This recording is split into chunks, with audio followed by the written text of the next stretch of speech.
ہم سیکھ رہے ہیں ریڈنگ کمپریہنشن نظم ڈیفیڈلز کی مدد سے جو کہ لکھی ہے ولیم ورڈزورتھ نے۔ اس نظم کو ہم پچھلی ویڈیوز میں تفصیل کے ساتھ ڈسکس کر چکے ہیں اور اس سے متعلق ہم نے آبجیکٹیو اور سبجیکٹیو ٹائپ کویسچن آنسرز بھی ڈسکس کر لیے ہیں۔ اب ہم اس ویڈیو میں ایک ایسے سوال پر غور کریں گے جس کا تعلق ہے فگرز آف اسپیچ کے ساتھ یا پھر فگریٹیو لینگویج کے ساتھ۔ فگرز آف اسپیچ یا پھر فگریٹیو لینگویج جو ہے اس سے مراد ہے گفتگو، نظم یا پھر کسی بھی تحریر کے اندر عام بول چال سے ہٹ کر ایک ایسا انداز اپنانا جو ذرا مختلف ہو، جس کی مدد سے پڑھنے والوں یا سننے والوں کی دلچسپی کو ابھارا جا سکے اور ان کی توجہ حاصل کی جا سکے یا پھر ان کا دھیان کسی خاص نقطے کی طرف دلایا جا سکے۔ تو اس نظم میں بھی فگرز آف اسپیچ کا خاصا استعمال کیا گیا ہے۔ اس سے متعلق کچھ اس قسم کا سوال آ سکتا ہے، اسے مل کر پڑھتے ہیں۔ How has the poet heightened the impact of the poem by using the figurative language؟ یعنی اس نظم میں شاعر نے کس طرح سے نظم کے تاثر کو بڑھانے کے لیے اس کے اندر فگریٹیو لینگویج کا استعمال کیا ہے۔ فگریٹیو لینگویج کے لیے اردو میں تمثیل کا لفظ استعمال کیا جاتا ہے۔ تو چلیے پہلے اس سوال کا ایک مختصر سا جواب پڑھتے ہیں اور پھر اس کے بعد ہم اس نظم میں موجود مختلف فگرز آف اسپیچ کو تفصیل کے ساتھ ڈسکس کریں گے۔ تو چلیے اس جواب کو پڑھتے ہیں۔ The poet prints images of lakes, fields, trees and stars in an artistic manner۔ یعنی اس نظم میں شاعر نے جھیل، میدان، درختوں اور ستاروں کے جو نقوش ہیں ان کو بڑے ہی شاعرانہ انداز میں چھاپا ہے یا پیش کیا ہے، یعنی ان کے جو نقوش ہیں وہ ہمارے ذہن پر بھی نقش ہو جاتے ہیں اس نظم کو پڑھنے کے بعد۔ آگے پڑھتے ہیں۔ The poet compares daffodils to the Milky Way galaxy and dreams to dance with daffodils۔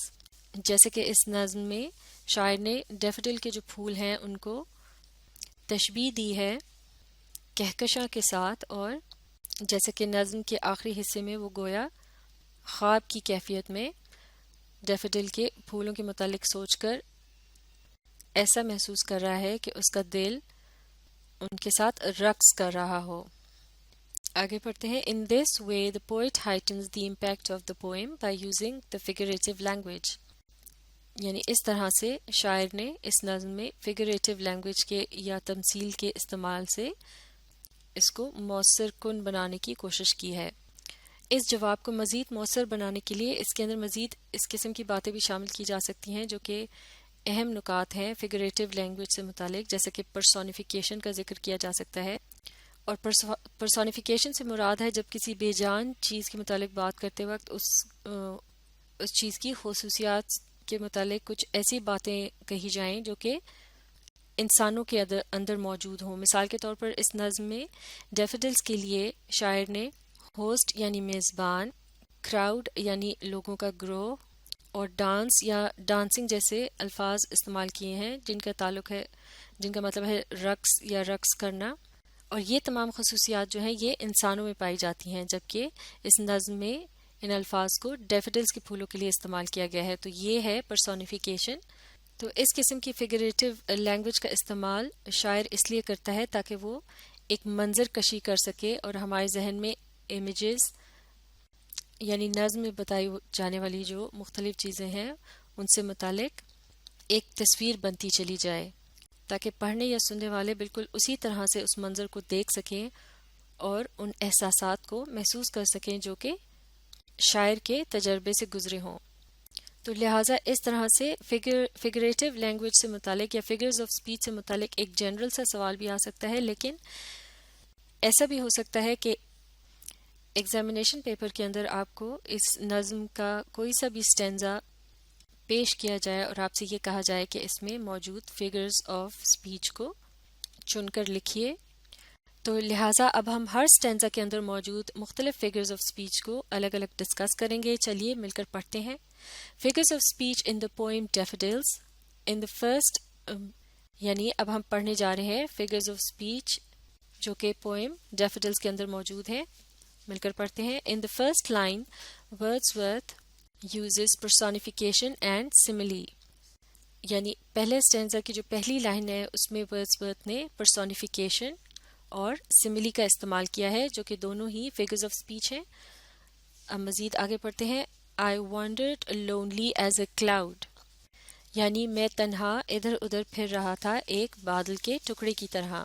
اب آگے پڑھتے ہیں. A cloud can obviously not wander or feel lonely. اب دراصل ایک بادل کا ٹکڑا جو ہوتا ہے ظاہر ہے کہ وہ ادھر ادھر گھوم پھر نہیں رہا ہوتا اور نہ ہی وہ اکیلا پن محسوس کر رہا ہوتا ہے کیونکہ یہ جو خصوصیات ہیں یہ انسانوں سے متعلق ہیں. جیسے کہ اگلے جملے میں کہا گیا ہے these are human attributes or actions. یعنی یہ انسانی خصلتیں یا عمل ہیں.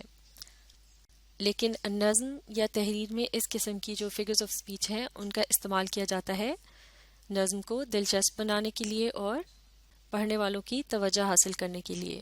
تو جب کسی بے جان چیز سے متعلق ایسی خصوصیات بتائی جاتی ہیں جو کہ جاندار چیزوں میں موجود ہوتی ہیں تو اس قسم کی فگر آف اسپیچ کو پرسونیفیکیشن کہتے ہیں. جبکہ یہاں پوئٹ نے آئی یعنی خود کو کمپیئر کیا ہے کلاؤڈ کے ساتھ اور اس کے لیے ایز اے کلاؤڈ کے الفاظ استعمال کیے ہیں. تو جب دو چیزوں کا آپس میں کمپیریزن کیا جا رہا ہو اور اس میں ایز یا لائک کے لفظ کا استعمال کیا جائے تو یہ بن جاتی ہے ایک سملی جسے تشبیہ بھی کہتے ہیں. یعنی شاعر نے خود کو ایک بادل کے ٹکڑے سے تشبیہ دی ہے. تو اس طرح سے پہلی ہی لائن میں دو مختلف قسم کی فگرز آف اسپیچ کا استعمال کیا گیا ہے. اب آگے پڑھتے ہیں. Rhyming scheme is ABABCC. Rhyming scheme جو ہے یہ ایک قسم کا ردم ہوتا ہے جو کہ نظم میں موجود ہوتا ہے یعنی یا پھر ایک بیٹ ہوتی ہے جس میں ملتی جلتی آوازیں قریب قریب یا وقفے وقفے سے دہرائی جاتی ہیں. اور اس رائمنگ اسکیم کو سمجھنے کے لیے ہر لائن نظم کی ہر لائن کے آخر میں جو لفظ ہوتا ہے اس کے آخر کی آواز پر غور کیا جاتا ہے. مثال کے طور پر پہلی لائن میں لفظ ہے کلاؤڈ جو کہ ڈ کی آواز پر ختم ہوتا ہے. اب دیکھتے ہیں اگلی لائن میں کیا لفظ ہے. یہ ہے ہلز جو کہ ز کی آواز پہ ختم ہو رہا ہے. اس کے بعد تیسری لائن کے آخر میں ہے لفظ کراؤڈ جو کہ ایک مرتبہ پھر ڈ کی آواز پر ختم ہو رہا ہے. لہٰذا سب سے پہلی لائن کے آخر میں جو ڈ کی ساؤنڈ ہے اسے ہم لیٹر اے سے ڈونیٹ کرتے ہیں یعنی اس کے لیے ہم لیٹر اے یہاں لکھتے ہیں. اس طرح سے یہ اس نظم کا پہلا ردم ہے یا پھر اس کی رائمنگ اسکیم کا یہ پہلا حصہ ہے. جبکہ اس سے اگلی لائن جو ہے اس کا جو ردم ہے یا اس کی جو آخر کی آواز ہے وہ پہلی لائن کے آخر کی آواز سے بالکل مختلف ہے. لہٰذا یہ ایک نیا ردم یا بیٹ ہے تو اس کو ہم لیٹر بی سے ڈونیٹ کریں گے. معاف کیجیے گا لیٹر بی سے اسے ہم ڈینوٹ کریں گے یا اسے مختص کریں گے یہ بتانے کے لیے کہ جو پہلی لائن ہے اس کی جو بیٹ ہے یا ردم ہے وہ دوسری لائن سے مختلف ہے. جبکہ اب تیسری لائن کے آخر میں آنے والی جو آواز ہے وہ چونکہ بالکل وہی ہے جو کہ پہلی لائن کے آخر میں تھی یعنی وہاں چونکہ ہم نے لیٹر اے سے اسے ڈینوٹ کیا تھا تو اب ہم یہاں بھی لیٹر اے ہی لکھیں گے کیونکہ یہ بالکل ایک جیسی آوازیں ہیں. لہٰذا پہلی تین لائنز جو ہیں ان کی رائمنگ اسکیم جو ہے وہ ہوگی ABA. اب چلتے ہیں اگلی لائن کی طرف. اس کے آخر میں ہے لفظ ڈیفوڈلز اور اس کے آخر میں ز کی جو آواز ہے یہ اس سے پہلے آ چکی ہے. یہ ہلز کے لفظ کے آخر میں ہے اور اسے ہم نے ڈینوٹ کیا تھا لیٹر بی سے تو اب ہم یہاں بھی لیٹر بی لکھیں گے. اس طرح سے اب تک کی رائمنگ اسکیم ہو جائے گی ABAB. اب دیکھتے ہیں آخری دو لائنوں کے آخر میں کیا آوازیں ہیں. ٹریز اور بریز یہ دونوں آوازیں جو ہیں یہ آپس میں تو بالکل ایک جیسی ہیں لیکن یہ اس سے پہلے آنے والی جو آخر کی آوازیں ہیں ان سے بالکل مختلف ہیں. لہٰذا یہاں پر جو ہے ان کے لیے لیٹرز آف دی الفابیٹ کی ترتیب کے لحاظ سے ایک اگلا لیٹر مختص کیا جائے گا جو کہ ہوگا لیٹر سی. اور چونکہ یہ دونوں ہی آوازیں آخر میں بالکل ایک جیسی ہیں لہٰذا دونوں لائنز کے آخر میں ہم لکھ دیں گے سی.